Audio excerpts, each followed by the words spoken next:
আসসালামু আলাইকুম।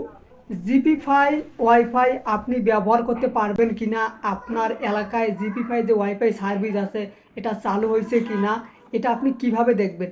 এটা দেখার জন্য আপনি আমার এই ভিডিওটি শেষ পর্যন্ত দেখুন, তাহলে কিন্তু আপনি জানতে পারবেন আপনার এলাকায় জিপিফাই যে ওয়াইফাই এটা চালু হয়েছে কিনা, আপনি ব্যবহার করতে পারবেন কিনা।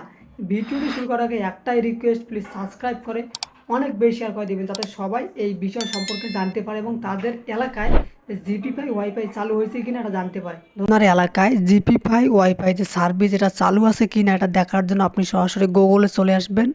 আসার পর সার্চ অপশনে গিয়ে সার্চ করবেন জিপিফাই ডট গ্রামীণ ফোন, এটা লিখে সার্চ করবেন। সার্চ করার পর আপনার সামনে এরকম একটা ওয়েবসাইট চলে আসবে। আপনি জাস্ট ওয়েবসাইটের উপর একটা ক্লিক করবেন। ক্লিক করার পর একটু অপেক্ষা করবেন।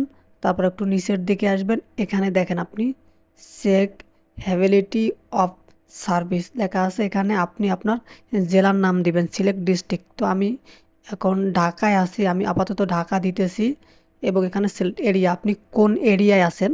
তো আমি আছি আদাবর, আদাবর দিলাম। দেওয়ার পর চেক এখানে ক্লিক করব। ক্লিক করলে কিন্তু দেখেন আমার এলাকায় এই সার্ভিসটা চালু আছে। তো আপনার এলাকায় দেখার জন্য আপনি আবার ওই যে চেক অ্যানাদার এখানে দিবেন। দেওয়ার পর সিলেক্ট ডিস্ট্রিক্ট, আমার হোম ডিস্ট্রিক্ট হলো নীলফামারী। তো এখানে দেখেন নীলফামারী, এখানে জাস্ট নীলফামারীতে আপনাকে দিতে হবে। আমি এখন নীলফামারী দেখি। তো দেখেন আমার এখানে কিন্তু নীলফামারীতে এখনও যায়নি। তো আপনি এখানে আপনার আগে ডিস্ট্রিক্টটা দিবেন, যদি না থাকে তাহলে কিন্তু এখানে আসবে না। তো আমার নীলফামারী ডিস্ট্রিক্টে নাই, তো এখানে আসতেছে না। যদি থাকতো তাহলে কিন্তু আসতো। এখানে আপনি খুব সহজেই চেক করতে পারবেন। ধন্যবাদ। ভিডিওটি যদি ভালো লাগে তাহলে সাবস্ক্রাইব করে পাশে থাকবেন।